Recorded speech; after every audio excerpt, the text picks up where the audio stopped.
లూకాసు వార్త 3వ అధ్యాయము 21-22 వచనాలు మనం కలిసి చదువుకుందాం. ప్రజలందరూ బాప్తిసం పొందినప్పుడు యేసు కూడా బాప్తిసం పొందిన ప్రార్థన చేయుచుండగా ఆకాశం తెరవబడి పరిశుద్ధాత్మ శరీర ఆకాశంలో పావురం వలె ఆయన మీదకి దిగి వచ్చెను. అప్పుడు నీవు నా కుమారుడు, నీ యందు నేను ఆనందించుచున్నానని ఒక శబ్దం ఆకాశం నుండి వినబడింది. ఇక్కడ మనకు ఒక జీవిని గమనిస్తాం. ఏంటిది అది అంటే పావురం కదా. పావురాన్ని మనం చూస్తే అది ఎన్నో మంచి లక్షణాలని కలిగి ఉంది. పావురాన్ని మొదట ఎక్కడ వాడారు అంటే నోవాహు కాలంలో వార్త తేవడానికి పావురాన్ని ఏం చేస్తూ వచ్చాడు, నోవాహు వదులుతా వచ్చాడు. అయితే అది ఆ దినాల్లో పావురము ఎంతో నిష్కపటంగా ఉంది.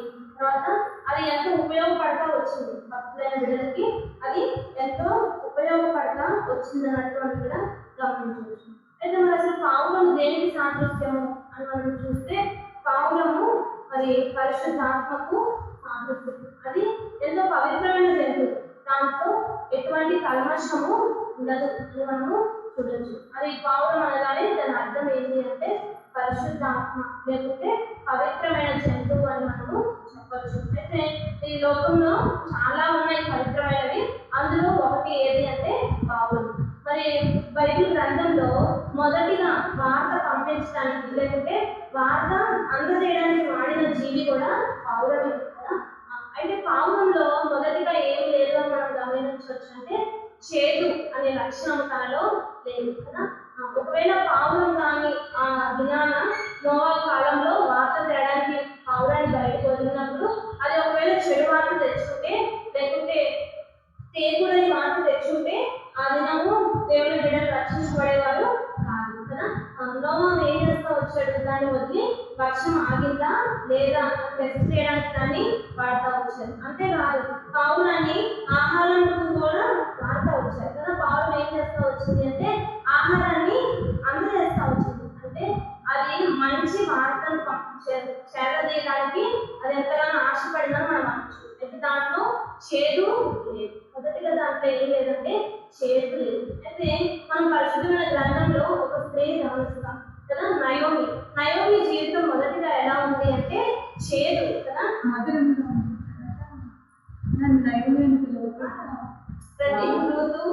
ఋతు గ్రంథము 1వ అధ్యాయము ఋతు గ్రంథము 1వ అధ్యాయము 20వ వచనం.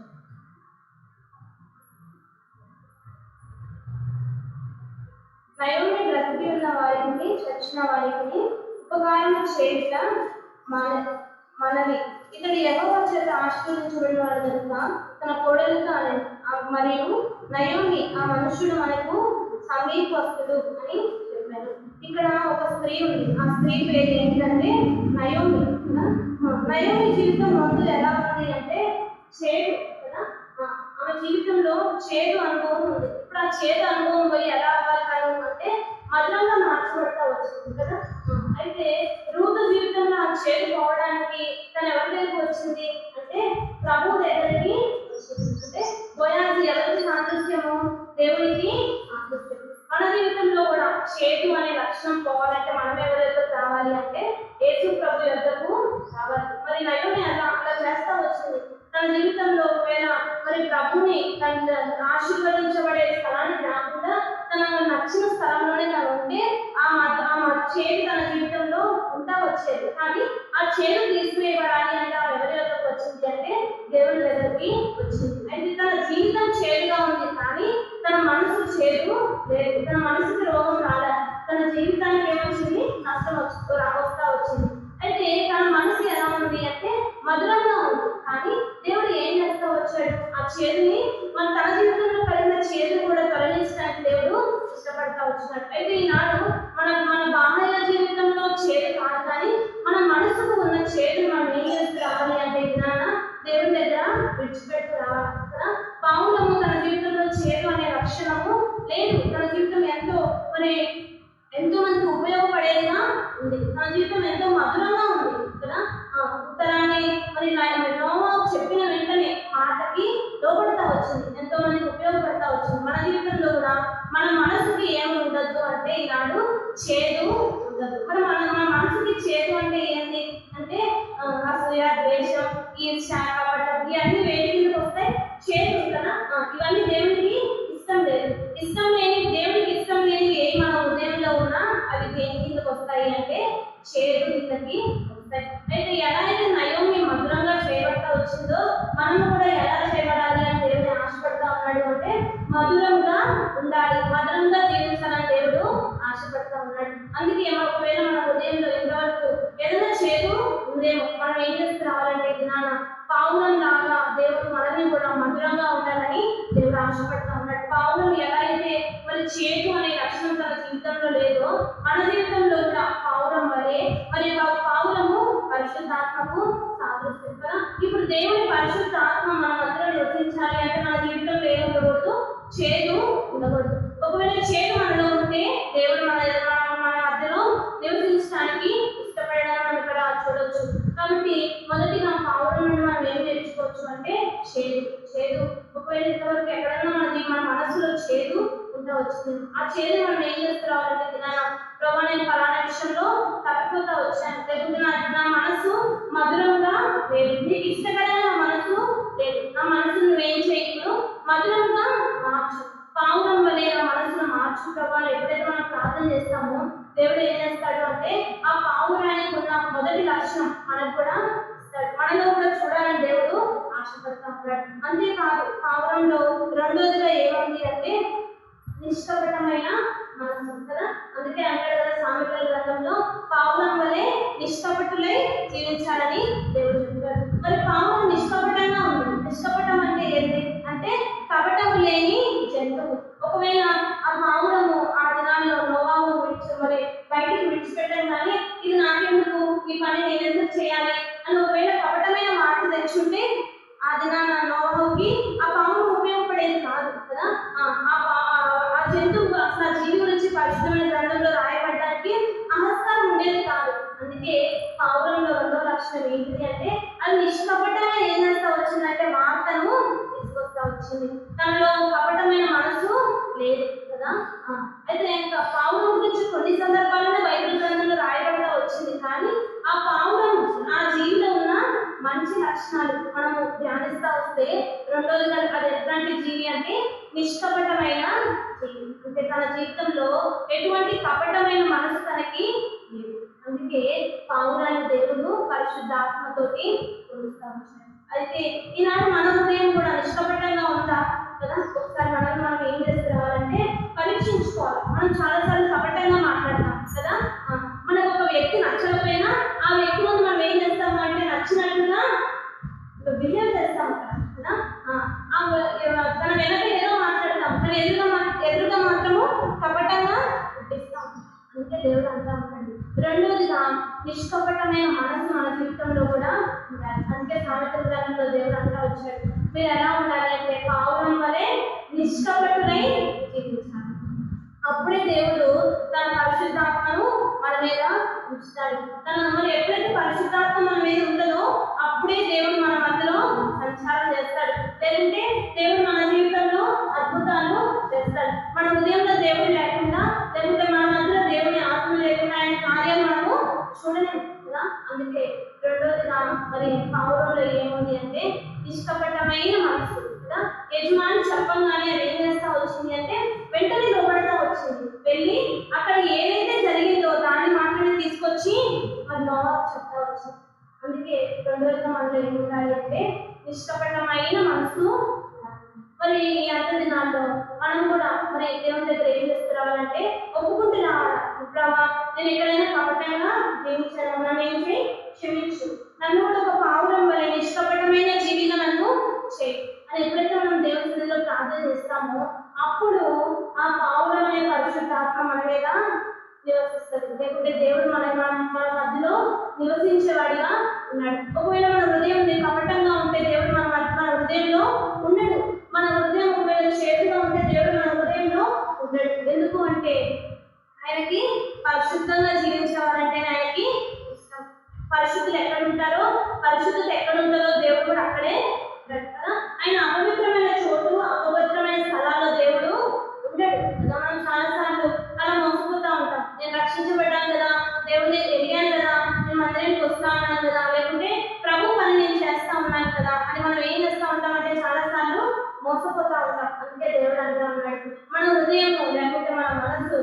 ఉండాలి అంటే నిష్కపటమైనదిగా ఉండాలి.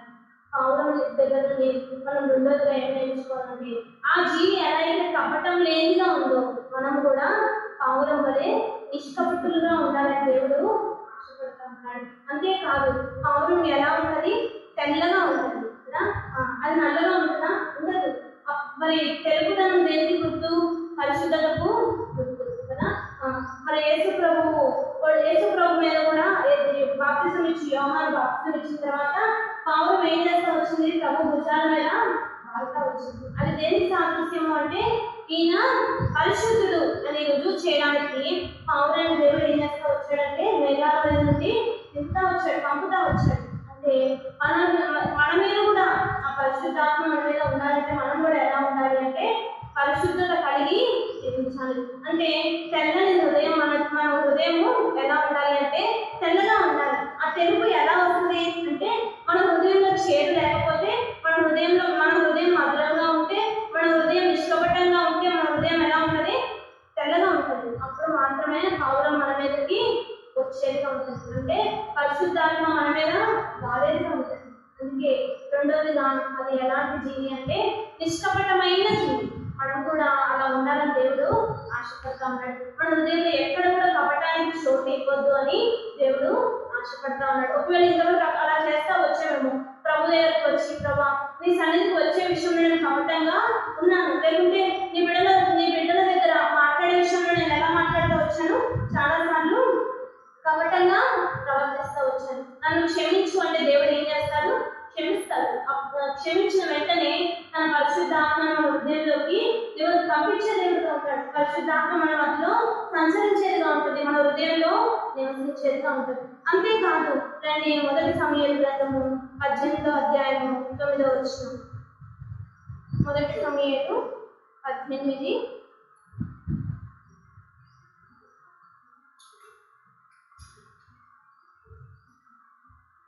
కాబట్టి నాటి నుండి సౌలు దావీదు మీద విషపు చూపు నిలిపాడు.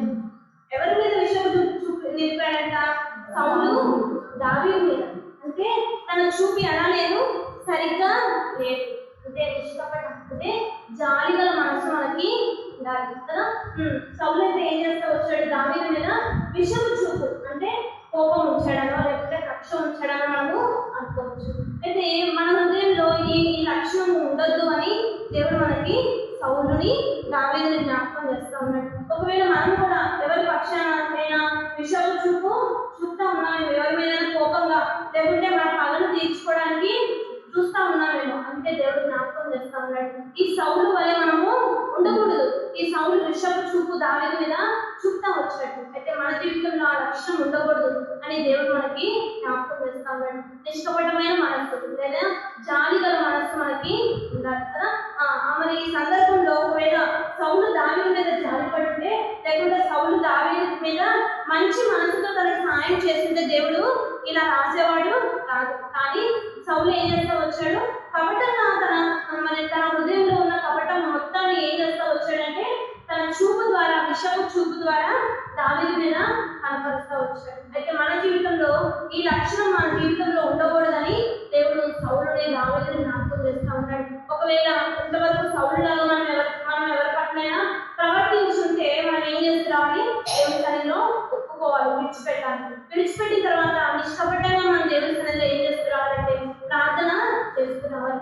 మరి దావీదుకైతే ఆ నిష్కపటమైన మనసు దావీదు జీవితంలో ఉంటా వచ్చింది, కానీ సౌలు జీవితంలో లేదు. సౌలు జీవితంలో విషపు అంటే కక్ష, కోపం తన జీవితంలో ఉంటా వచ్చింది. పగ తీర్చుకోవడానికి ఇష్టపడతా వచ్చినాడు. తన హృదయంలో మొత్తాన్ని, తన హృదయం అంతా ఈ దేనికి చోటిస్తా వచ్చాడు అంటే చేదుకు మాత్రమే చోటిస్తా వచ్చాడు. పైకి మాత్రము బాగానే ఉన్నాడు కదా. ఒకప్పుడు సౌలు దావీదు మంచి స్నేహితుడే, కానీ ఎలా స్నేహిస్తూ వచ్చారు వాళ్ళు అంటే కపటమైన స్నేహం కదా. హృదయం అంతా రక్షించుకున్నాడు, బయటికి మాత్రం స్నేహితుడిలాగా చూపిస్తా వచ్చాడు. అయితే ఒక సమయం వచ్చినప్పుడు విషపు చూపు చూపిస్తా వచ్చినాడు. అయితే మన జీవితంలో ఈ లక్షణం ఉండకూడదని దేవుడు ఏం చేస్తా ఉన్నాడంటే జ్ఞాపకం చేస్తా ఉన్నాడు. నిష్కపటమైన మనసు మనము కలిగి ఉంటారు. దేవుడి సన్నిధికి వచ్చే మనం అందరము దేవుడి సన్నిధిలో నిష్కపటంగా ఉండాలని దేవుడు ఆశపడతా ఉన్నాడు. అప్పుడు మాత్రమే మనం దేవుని సన్నిధిలో ఏదైతే మొదలుపెడతామో, లేకుంటే దేవుని సన్నిధిలో మనం ఏదైతే ఆశపడతామో, దేవుడు తన పరిశుద్ధ ఆత్మ చేత దాన్ని మన యొద్దకు పంపించేవాడిగా ఉన్నాడు. లేకుంటే పరిశుద్ధ ఆత్మను మన మధ్యలో సంచరించేదిగా ఉండదు. కాబట్టి రెండోదిగా మన జీవితంలో ఏముండదు అంటే నిష్కపటమైన మనసు ఉండాలి. కపటమైన మనసు మన జీవితంలో ఉండకూడదు. అంతేకాదు ఇంకా పౌరుని ఎలా ఉంటది అంటే చూడండి, ఎఫెసీయులకు రాసిన పత్రిక 5వ అధ్యాయం 1వ వచనం. కావున మీరు ప్రియులైన పిల్లల వలె దేవుని పోలి నడచుకొనుడి. అంటే ఇప్పుడు ఇక్కడ మనం ఏం గమనించవచ్చు అంటే పావురాన్ని మనం ఎప్పుడైనా చూస్తే అది ఎలా నడుస్తుంది, తిన్నగా నడుస్తుంది కదా. అది ఎక్కడ పడితే అక్కడ వాలదు కదా. పక్షులైతే చెట్ల మీద లేకుంటే ఇంకా ఆయా స్థలాల్లో ఏం చేస్తూ ఉంటాయి, అవి వాలుతూ ఉంటాయి. కానీ పావురం అలా వాలదంట కదా. బిల్డింగుల మీద లేకుంటే ఏదైనా గట్టి స్థలంలో అది ఏం చేస్తుంది, నడుస్తుంది కదా. దాని కాళ్ళకి మరి కాకి ఉన్నట్టు లేకుంటే ఎగిరే పక్షులు ఉన్నట్టు దాని కాళ్ళు ఉండవు. అందుకే ఈ పౌరం ఎలా నడుస్తుంది అంటే తిన్నగా నడుస్తుంది. దాని వంకరగా నడవదు కదా. దాని నడక ఎలా ఉంటుంది అంటే తిన్నని నడక. తిన్నని నడక దేనికి సాదృశ్యము అంటే మరి మన నడక ఎవరిని పోలి నడుచుకోవాలంట, దేవుని పోలి నడుచుకోవాలి. ఒకవేళ మనం లోకాన్ని పోలి నడుచుకుంటే మన నడక ఎలా వెళ్తుంది, వంకరగా వెళ్తుంది కదా. వంకరగా వెళ్ళిపోతాం అంటే అడ్డదారిలో వెళ్ళిపోతాం. వంకర మార్గంలో వెళ్తాం, మనం ఎక్కడికి వెళ్తాము అంటే నాశనానికి వెళ్ళిపోతాం కదా, నరకానికి చోటు చేసుకుంటాం. అందుకే మన నడక ఎలా ఉండాలి అని దేవుడు ఆశపడతా ఉన్నాడంటే పావురం ఎలా అయితే తిన్నగా నడుస్తుందో మన నడక కూడా తిన్నగా నడవాలి అంట. తిన్నగా నడవాలి అంటే మన చేత అవుతుందా, కాదు. అందుకే దేవుడు ఏమన్నాడు అంటే ఎవరిని పోలి నడుచుకోవాలంట, దేవుని పోలి నడుచుకోవాలి. దేవుని పోలి నడుచుకోవడం అంటే ఏంటి అంటే ప్రభు ఈ లోకంలో జీవించినప్పుడు ఆయన గుణలక్షణాలు చాలా మనకి ఏం చేస్తూ వచ్చాడు, చూపిస్తూ వచ్చాడు కదా. ఆయన జాలి కలిగి జీవిస్తూ వచ్చాడు. అంతేకాదు ప్రార్థనా పరుడుగా జీవిస్తూ వచ్చాడు. ఇతరుల పట్ల దయ చూపిస్తూ వచ్చాడు కదా. ఆ లక్షణాలన్నీ మనం ఏం చేసి రావాలంటే మన జీవితంలో కలిగి ఉండాలి. అంటే దేవుడు ఏ మార్గాన్ని మనకు చూపించి వెళ్ళాడో ఆ మార్గంలో నడవడానికి మనం ఏం చేస్తూ రావాలి, ఆశపడుతూ రావాలి. ఆశపడమే కాదు కానీ ఆ మార్గంలో నడవడానికి ప్రయాసపడుతూ రావాలి. ఎప్పుడైతే మనం దేవుని పోలి నడుచుకుంటామో, ప్రభు మార్గంలో మనం నడుస్తామో, మన మార్గం ఎలా ఉంటుంది అంటే లేకుంటే మన నడక ఎలా ఉంటుంది అంటే తిన్నని నడకకుండా మనం నడుస్తాం. ఒకవేళ దేవుని పోలి నడుచుకోకుండా ఎవరినో మనుషులు సాదృశ్యం చేసుకొని లేకుంటే మనకి ముందుగా ఉన్న వారిని పోలి నడుస్తూ ఉన్నాం అనుకో, వాళ్ళ మార్గంలో వెళ్ళాలి కదా, నేను కూడా అదే మార్గంలో వెళ్తాను అంటే మన మార్గం ఏమైపోతుంది అంటే తప్పిపోయేదిగా ఉంటుంది కదా. చాలా సార్లు ఇతరులను పోలి మనం నడుచుకుంటే నాశనానికి జోగు చేసుకునే వాళ్ళగా ఉంటాం. లేకుంటే మనం పొందుకోం కదా. చాలా సార్లు వాటి విషయంలో తప్పిపోతూ ఉంటాం. అంతేకాదు కానీ లోకంలో పడిపోయే అవకాశము చాలా ఉంటుంది. అందుకే దేవుడు అంటా ఉన్నాడు ఏం చేయాలి అంటే చిన్నపిల్లల వల్ల దేవుని పోలి నడుచుకోవాలి. అంటే చిన్నపిల్లల మనస్తత్వం మన జీవితంలో కలిగి ఉండాలి కదా. చిన్నపిల్లలు ఎక్కడ కూర్చోమంటే అక్కడే కూర్చుంటారు, కానీ కొంచెం ఏజ్ పెరిగినా కూర్చుంటారు, కూర్చోరు కదా. అలానే మనం కూడా చిన్న పిల్లల పసిపిల్లల మనస్తత్వం కలిగి మనం ఎవరిని పోలి నడుచుకోవాలి అని దేవుడు ఆశపడతా ఉన్నాడంటే దేవుని పోలి నడుచుకోవాలి. దేవుడు ఏ రీతిగా ఈ లోకంలో జీవిస్తూ వచ్చాడో ఆ గుణ లక్షణాలు మనం కలిగి ఉండాలని దేవుడు ఆశపడతా ఉన్నాడు. మన జీవితం ఇతరులకు మధురంగా ఉండాలి కదా. ఇతరులు మనం చూసి సాక్ష్యం ఇచ్చేదిగా మన జీవితం ఉండాలని దేవుడు ఆశపడతా ఉన్నాడు. అట్లు పైన పరమనందున దేవుడిని పోలి మనం ఏం చేస్తూ రావాలని ఈ లోకంలో జీవిస్తూ రావాలి. అప్పుడే మన తోవ లేకుంటే మన నడక చిన్నదిగా ఉంటుంది. మన నడక అటు ఇటు పడిపోదు. ఎప్పుడైతే మనం లోకాన్ని చూస్తామో మన మార్గం ఏమవుతుంది అంటే లేకుంటే మన నడక ఏమవుతుంది అంటే దొడ్డిపోయేదిగా ఉంటుంది. అందుకే మరి పరిశుద్ధమైన గ్రంథం అందుకే చెప్తాను కదా, మీరు నన్ను పోలి నడుచుకోండి, అప్పుడు మాత్రమే మీ నడక చిన్నదిగా ఉంటుంది అంట. అందుకే పావురం ఎలా ఉంది అంటే దేవుడిని పోలి నడుచుకుంది. అది పరిశుద్ధంగా ఉంది. అది ఏమాత్రము తన జీవితంలో చేదు లేదు, లేకుంటే తన జీవితంలో ఏమాత్రం పాపముని చోటు చేసుకోవాలి, పాపానికి తావి కదా. అందుకే దాని మార్గం తిన్నని మార్గంగా ఉంటుంది. ఈనాడు మనం కూడా మన జీవితంలో ఎప్పుడైతే దేవుడిని పోలి నడుస్తామో లేకుంటే దేవునికి ఇష్టమైన మనం ఎప్పుడైతే దూరంగా పెడతామో మన మార్గం కూడా ఎలా ఉంటుంది అంటే తిన్నని మార్గం. ఈ తిన్నని మార్గం ఉన్న మన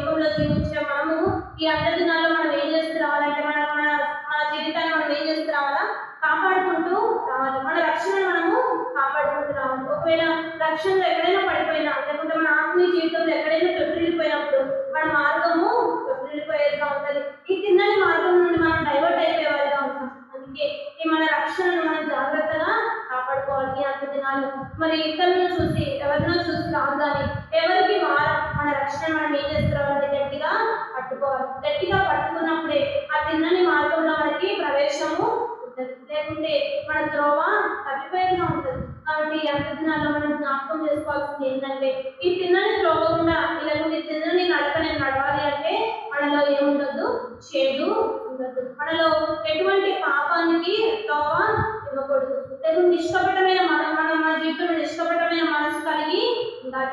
దేవుని దగ్గరకు వచ్చే మనము నిష్కపటులమై జీవించాలని దేవుడు ఆశపడతా ఉన్నాడు. మనం దేవుని సన్నిధికి వస్తా ఉన్నాం, కానీ దేవుని ఇంట్లో పనిచేసే విషయంలో నిష్కపటంగా చేస్తా ఉన్నామా?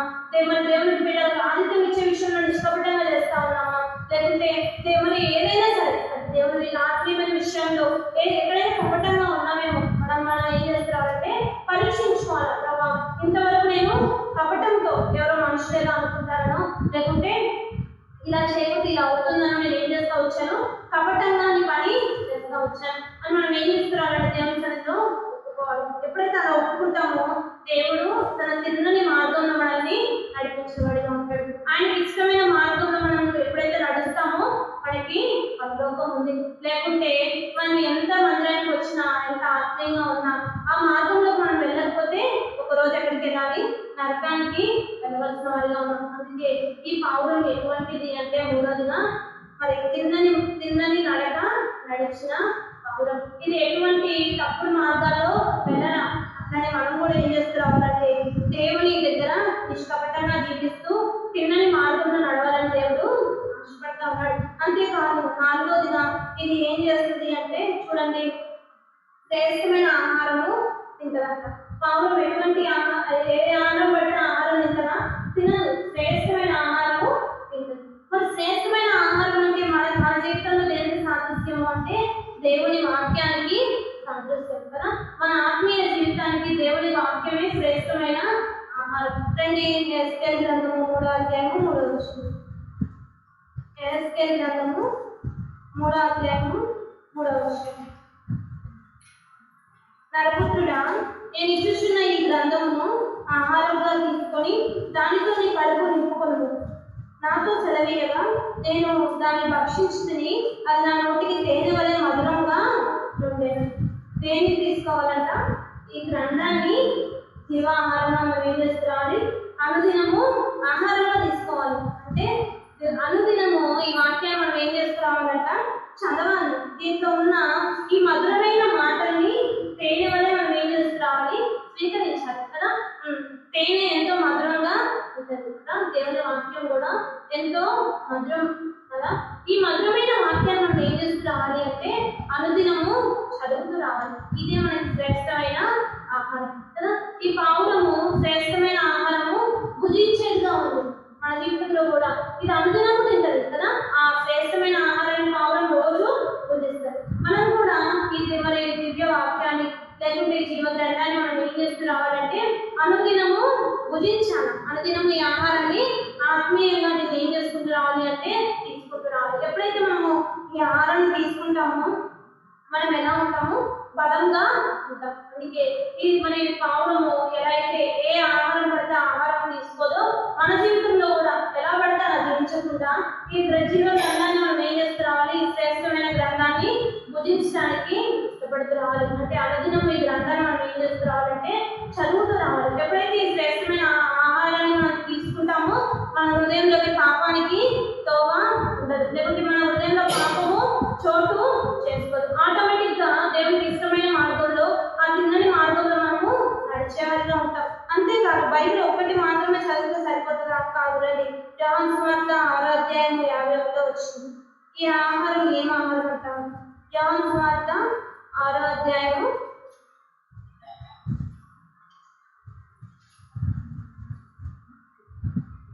51 పరలోకం నుండి దిగివచ్చిన జీవాహారం అనేది ఎవడైనా మీ ఆహారం భుజించితే వాడు ఎల్లప్పుడూ జీవించును. మరియు నేను ఇచ్చు ఆహారం లోకం జీవం కొరకై నా శరీరం అని నేను మీతో నిశ్చయంగా చెప్తున్నాను. ఈ ఆహారం ఏం ఆహారము?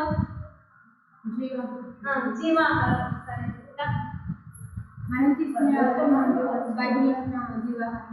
జీవాహారం కరెక్టే. ప్రతి ఆదివారం మనం ఏం చేస్తాము? ప్రభు బలలో ఏం చేస్తాము? సాక్ష్యం ఇస్తాం కదా. దేవుని శరీరంలో మనం ఏం చేస్తాము? పాలు పొందుతాం. అది కూడా ఏం ఆహారం అంట? జీవాహారం. మరి మనం ఆ జీవాహారంలో పాలు పొందుతా ఉన్నాము.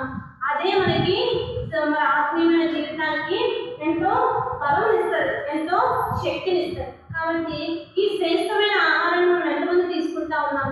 మనల్ని మనం ఏం చేస్తున్నారంటే ప్రశ్నించుకుంటున్నారు. చాలా సార్లు ఆ శ్రేష్టమైన ఆహారాన్ని తీసుకో. ఎప్పుడైతే మనం ఆ ఆహారాన్ని లేకపోతే దేవుడి శరీరంలో పాలు పొందమో మనకి ఏముంటుందంట? శక్తి ఉండదు. మన ఆత్మీయ జీవితము ఎలా ఉంటుంది అంటే నీరసించేదిగా ఉంటుంది కదా. మనం శారీరకంగా ఆహారం తీసుకోకపోతే ఏమొస్తుంది? నీరసం వస్తుంది, శక్తి ఉండదు. అలానే దేవుని శరీరంలో లేకపోతే దేవుని రక్తంలో మనం పాలు పొందకపోతే ఆ శ్రేష్టమైన ఆహారం మనం ఎప్పుడైతే భుజించమో మన ఆత్మీయ జీవితం ఎలా ఉంటుంది అంటే నీరసించేదిగా ఉంటుంది, లేకపోతే పడిపోయే వారిగా మనము ఉంటాం. అందుకే ఈ శ్రేష్టమైన ఆహారాన్ని మనము తీసుకునే వారిగా ఉంటారని దేవుడు ఆశపడతా ఉన్నాడు. ఈ శ్రేష్టమైన ఆహారాన్ని ఎప్పుడు తీసుకుంటాం?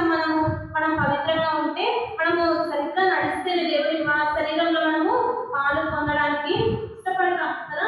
అందుకే దేవుడు అంటా ఉన్నాడు, పైన అన్ని మనం పాటిస్తే శ్రేష్టమైన ఆహారాన్ని మనము తీసుకోవచ్చు.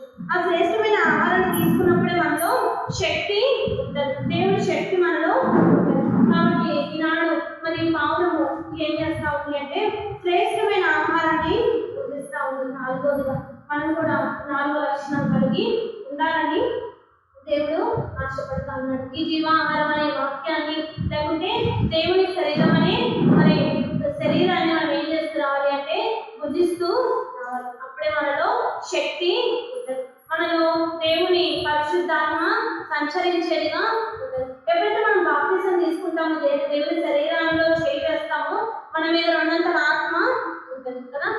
దేవుడు మనలో పనిచేస్తూ ఉంటాడు. మనలో ఒకవేళ మనం బాప్తిజం తీసుకోకుండా మరి శరీరంలో చేయి వేయకపోతా ఉంటే మనలో పరిశుద్ధాత్మ ఏం చేయదు, అంతగా పనిచేయదు. కాబట్టి ఈ శ్రేష్టమైన ఆహారాన్ని మనము తీసుకునే విషయంలో ఎలా తీసుకుంటా ఉన్నాం? మనం అందరం తీసుకుంటున్నాం, కానీ ఎలా తీసుకుంటా ఉన్నాం? ఈ శ్రేష్టమైన ఆహారం శ్రేష్టంగానే తీసుకుంటున్నామా, లేకుంటే ఇష్టం వచ్చినట్లు తీసుకుంటా ఉన్నామా? మనల్ని మనము ప్రశ్నించుకొని పౌరం ఎలా అయితే ఆహారాన్ని శ్రేష్టంగా భుజిస్తుందో మనం కూడా ఈ ఆహారాన్ని శ్రేష్టంగా భుజించాలని దేవుడు ఆశపడతా ఉన్నాడు. మరి ఈ 4 లక్షణాలు మన జీవితంలో ఉన్నాయా?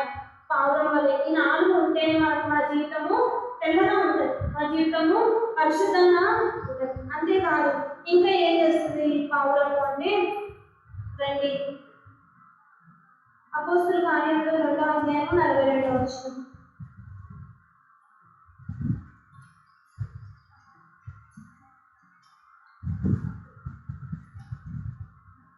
అపోస్తుల కార్యాలు 2వ అధ్యాయము 42వ వచనం. వీరు అపోస్తలుల బోధయందును సహవాసమందును రొట్టె విరుచుటయందును ప్రార్థన చేయుటయందును ఎడతెగక ఉండిరి. సహవాసం ఎందును ఎడతెగక. 5వ తరగతి పౌరంలో ఏముంది అంటే సహవాసం కదా. పౌరము సహవాసం చేసేదిగా ఉంటుంది కదా. అది 1, 2 లేకుంటే 3 కలిసి ఉంటాయి. ఇప్పుడు అంటే వాటికి ఏముంటుంది అంటే మంచి సహవాసం. మనం కూడా ఏం కలిగి ఉండాలి అంటే సహవాసాన్ని కలిగి ఉండాలి. ఎవరితో సహవాసం మనం కలిగి ఉండాలి అంటే లోకంతోనా? లోకంతో కాదు. అందుకే దేవుడు అంటాడు కదా, లోక స్నేహం నాకు వైరం. ఒకవేళ మనం లోకంతో స్నేహం చేస్తే దేవుడు మనకి దూరంగా ఉంటాడు, దేవుడు మనకి వ్యతిరేకంగా పనిచేస్తూ ఉంటాడు, మనకి తగినట్టు పనిచేయడు. దేవుడు ఏం చేస్తూ ఉంటాడంటే వ్యతిరేకంగా పనిచేస్తూ ఉంటాడు. ఎందుకు అంటే ఆ స్నేహం దేవుడికి ఇష్టం లేదు, లోక స్నేహం దేవుడికి వైరం. అందుకే మన సహవాసం ఎవరితో ఉంది? దేవుడి బిడ్డలతో మనం సహవాసం చేస్తూ ఉన్నాం. మరి ఒకవేళ దేవుడి బిడ్డలతో సహవాసం చేయడం అంటే ఏంటి? అన్ని పురుషులకి రావడం కదా. ప్రార్థనలో సహవాసం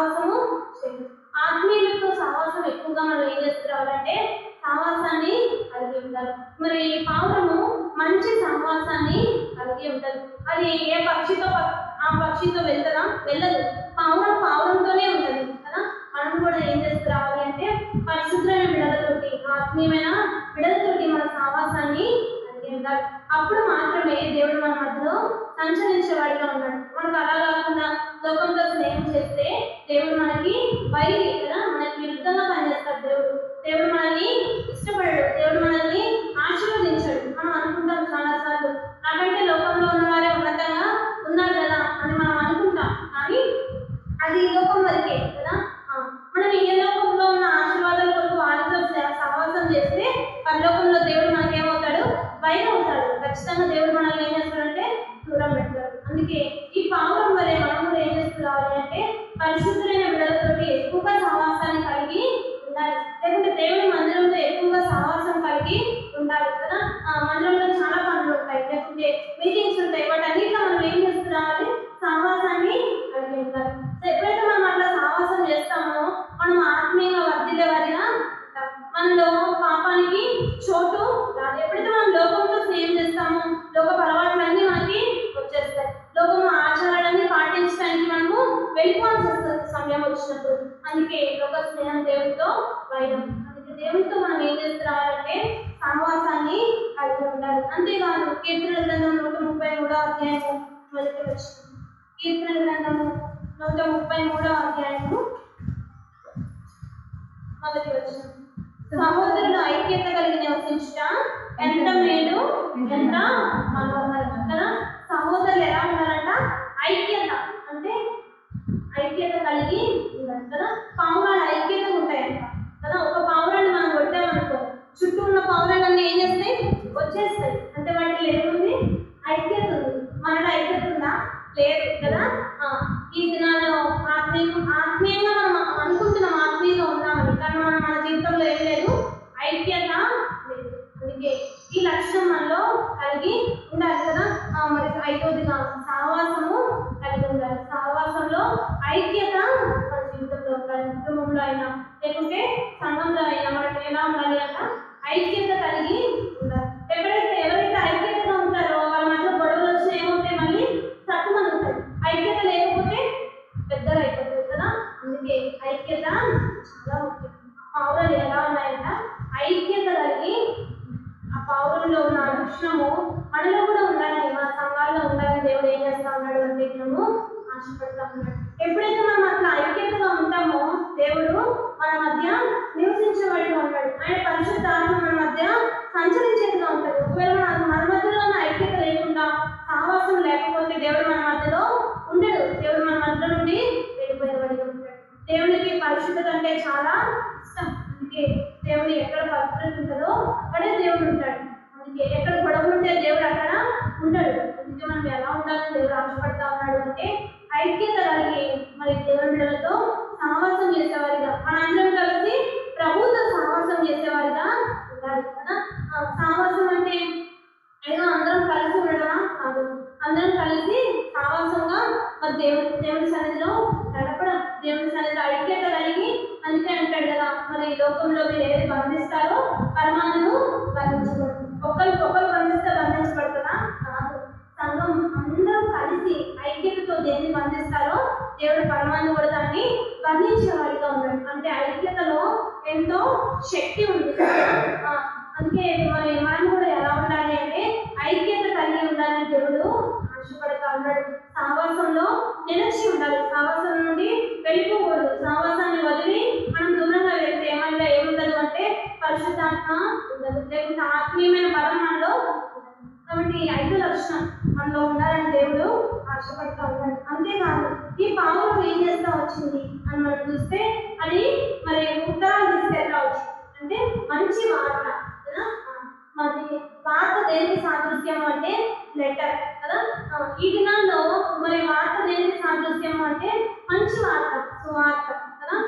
ఈ దినాల్లో సువార్త. మరి ఆనాడు పావురం అయితే మరి నోవాకి బయట జరిగిన వార్తను తీసుకొచ్చి అందిస్తూ వచ్చింది. ఈనాడు మనం కూడా ఏం చేస్తూ రావాలి అంటే పావురం లాగా సువార్తను, దేవుని వార్తను ఇతరులకు మంచివారిగా మనము ఉండాలి. ఆ మంచి లక్షణం మనలో కూడా ఉండాలని దేవుడు ఆశపడతా ఉన్నాడు. ఇలాంటి ఆదికాండము 8వ అధ్యాయము 11వ వచనం.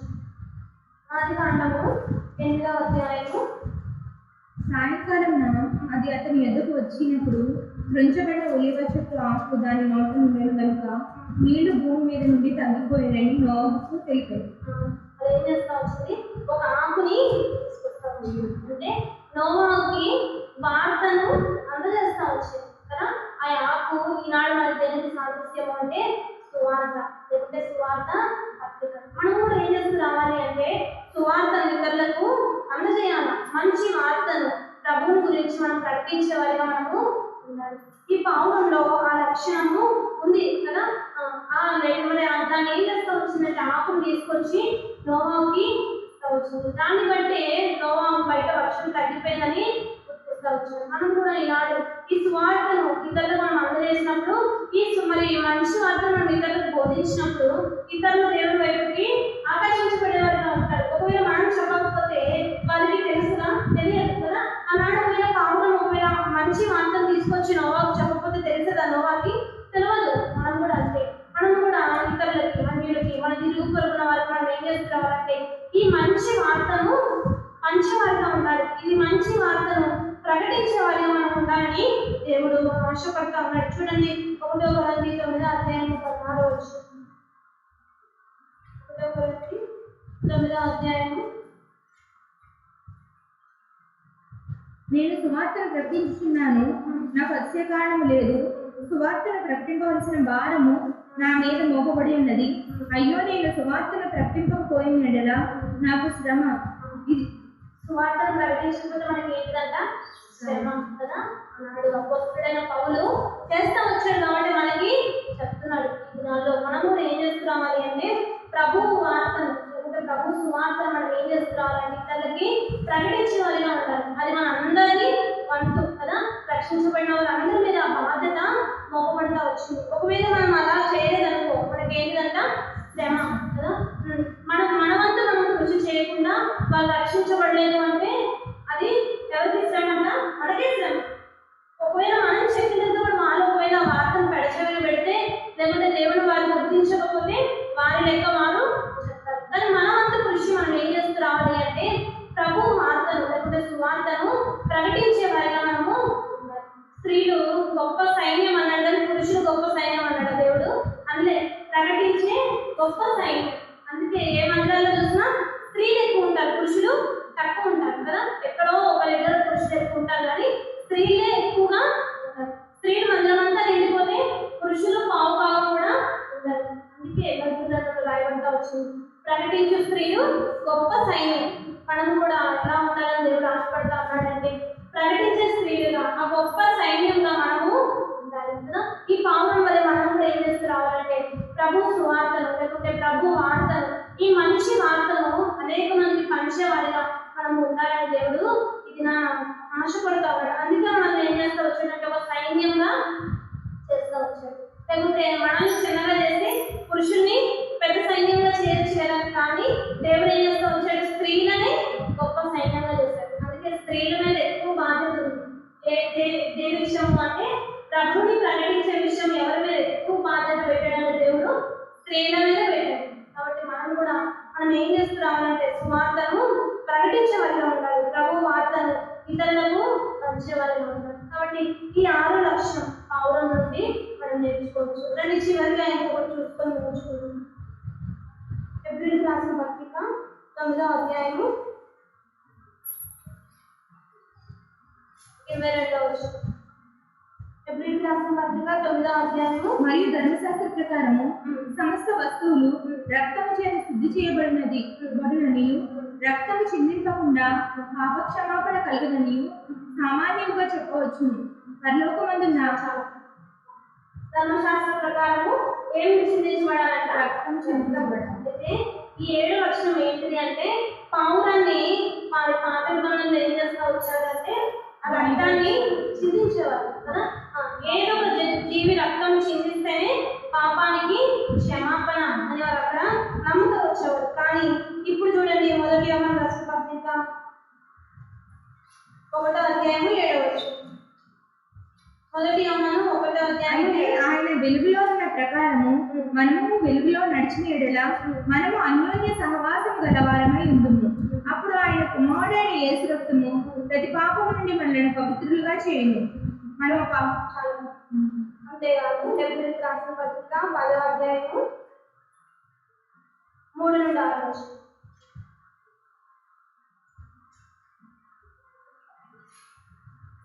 అయితే ఆ బలులను అర్పించుట చేత ఏదైనా పాపములు జ్ఞాపకంలోకి వచ్చుచున్నది.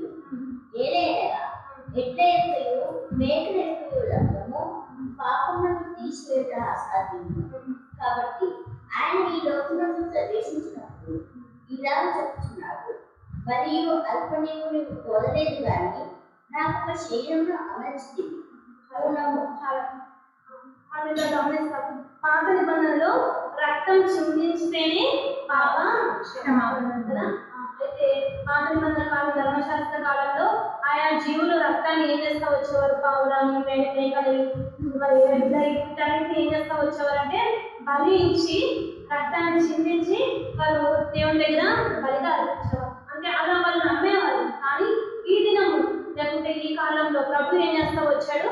కొత్త నిబంధన కాలంలో ప్రభువే ఒక బలిగా ఏం చేస్తా వచ్చాడు? ఈ లోకానికి వచ్చి రక్తాన్ని చిందించి ఆ రక్తం ద్వారా మనకి ఏం కలిగింది? పాప క్షమాపణ. అంటే మరి ఆనాడు పావురం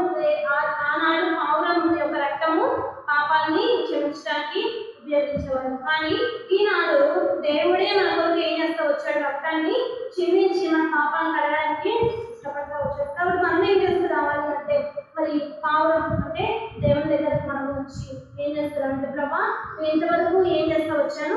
తప్పిపోతూ వచ్చాను. మీ రక్తంతో నన్ను కడుగను. మనం ఎప్పుడైతే దేవుని సన్నిధిలో ప్రార్థన చేస్తామో లేకుంటే దేవుని దగ్గరికి వెళ్ళి మొరపెడతామో దేవుడు మన మొరని ఆలోచిస్తాడు. అందుకే అంటాడు కదా, బలులు అర్పించడం కంటే మాట వింటే శ్రేష్టం కదా.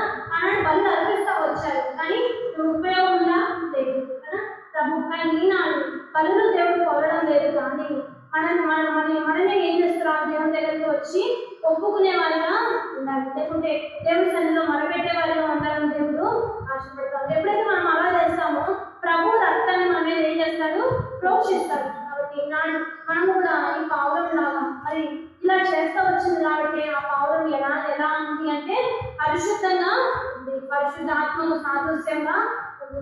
కాబట్టి ఈనాడు మనం కూడా ఏం చేస్తున్నాం? గురు లక్షణాలన్నింటినీ మన జీవితంలో ఎప్పుడైతే అవలంబించుకుంటామో వాటిని ఎప్పుడైతే మన జీవితంలో ఆచరిస్తామో దేవుడు మన మీద సంచారం చేసేవాడిగా ఉన్నాడు. దేవుడు మన మీద మరి వాడేవాడిగా ఉన్నాడు. అంటే పరిశుద్ధాత్మ మన మధ్యలోకి పంపించేదిగా ఉన్నాడు. కాబట్టి ఈనాడు మనం కూడా మరి ఆనాడు మరి భక్తులు ఏ రీతిలో దేవుని సన్నిధిలో ఒప్పుకొని విడిచిపెట్టు వచ్చినారు, మనం కూడా ఏం చేస్తున్నారంటే దేవుని సన్నిధిలో ఒప్పుకొని విడిచిపెట్టాలి. ఇంతవరకు చేదుగా ఉన్నాం మన మనసు, నిష్కపటంగా ఉన్నాం మన మనసు. దేవుని సన్నిధిలో ఒప్పుకుంటూ రావాలి. ఒకవేళ ఇంతవరకు దేవుడితో సావాసం చేయలేదా, లేకుంటే దేవుడి బిడ్డలతో సావాసం చేయలేదా, లేకుంటే ప్రభుతోనే సావాసంలో తగ్గిపోతూ వచ్చినామా, ప్రభు దగ్గర ఒప్పుకునే వారిగా ఉండాలి. మరి పావురము సహవాసం, మంచి సహవాసం కలిగి మరి నాడు మన సహవాసం ఎట్లా ఉంది? వీటన్నిటి విషయంలో ప్రభు దగ్గర మనం ఒప్పుకున్నప్పుడు దేవుని రక్తాన్ని మన మీద ప్రోక్షించి ఆయన పరిశుద్ధాత్మ మన మీద ఉంచేవాడు. ఎప్పుడైతే ఆయన తన పరిశుద్ధాత్మ మన మీద ఉంటుందో మనము శక్తి కలిగి జీవించేవారిగా ఉంటాం. అంతేకాదు ఆ పరిశుద్ధాత్మ మన మీద ఉండాలి అంటే జీవాహారాన్ని మనం ఏం చేస్తున్నామని భుజించేవారిగా ఉంటాం. శ్రేష్టమైన ఆహారాన్ని మనము భుజించేవారిగా ఉంటాం. కాబట్టి దేవుడు మరి పావురం ద్వారా మనతో ఇంకము మాట్లాడుతూ వచ్చినాడు. కాబట్టి మన జీవితంలో వీటన్నిటిని ఆచరించి ప్రభు సన్నిధిలో మరి మొరపెట్టి